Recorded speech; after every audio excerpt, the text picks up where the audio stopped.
สบายดีมื้อนี้แม่แก้วก็ได้มาหมู่เพื่อนบุญหมู่เนาะเพราะว่าเพิ่นตั้งของอยู่แถวดงปลาหลามบอนค่ายข้าวจีแซ่บอยู่บอนวงเวียนเนาะบ้านเพิ่นติดแคมทางเพิ่นค่ายเครื่องอะไหล่รถจักรแล้วก็แปลงรถพร้อมเนาะเพราะว่าลูกสายเพิ่นมีหลายคนแม่แก้วก็สิได้ขึ้นไปชั้น2พุ่นแหละเพิ่นเฮ็ดอยู่ชั้น2เบิ่งของสำรวยเพิ่นบักหลายครับอันตมเพิ่นเฮ็ดตั้ง7-8 หมื่นเพิ่นน่ะของสำรวยเพิ่นอันย้ายคนมาเพาะมาหมู่เนาะโดยอันนี้ก็เป็นหมู่เฮียนนำกันแต่ครูอนุบาลปี79ออกปี82เนาะแม่สมฤทธิ์เพิ่นก็มาแต่น้องคายเพิ่นได้มีแต่หมู่แต่ครูเนาะมาพบมาพอกันบ่เห็นกันโดนแล้วก็สิจังซี่แหละบางคนก็ลืมกันฮ้องกันเป็นปลาเนาะเว้าแล้วก็หัวเป็นตายักหัว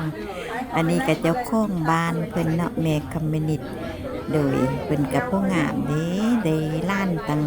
9 คน10 คนแล้วได้มีล้านเพิ่นน่ะเป็นแม่ตูผู้งามเนาะโดยรุ่นนี้เท่าบ่เป็นนะรุ่นแม่แก้วนี่นะผู้ใดก็รักษาสุขภาพเบิดทุกผู้ทุกคนเนาะมีแต่คนรักสุขภาพแล้วก็หักความสวยความงามนี่แหละเท่าบ่ยอมแก่ว่าสันซะ มีแต่คนเท่าบ่ยอมแก่เนาะเหยียบเหล็กหกเมิดทุกคนเลยได้ในหมู่รุ่นนี้นะ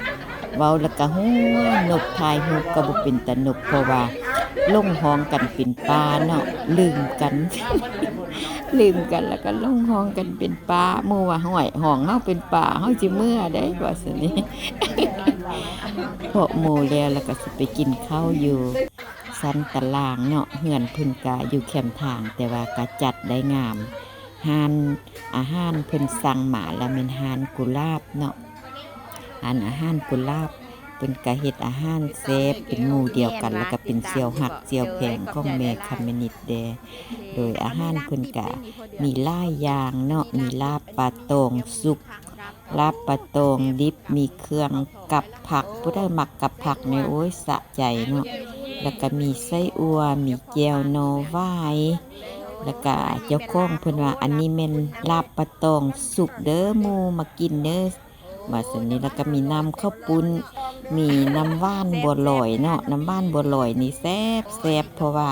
เพิ่นใส่มะพร้าวสดเนาะแล้วก็กระเพาะปลานี่ก็มีแต่ซีนเน้นเนื้อ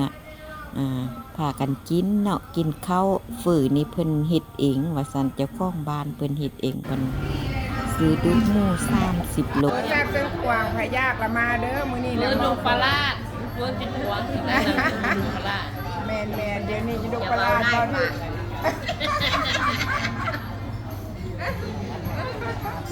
แซ่บบ่เว้ย กิน แซ่บ ข้าวกินเฟอกินหมดทุกอย่างอาหารที่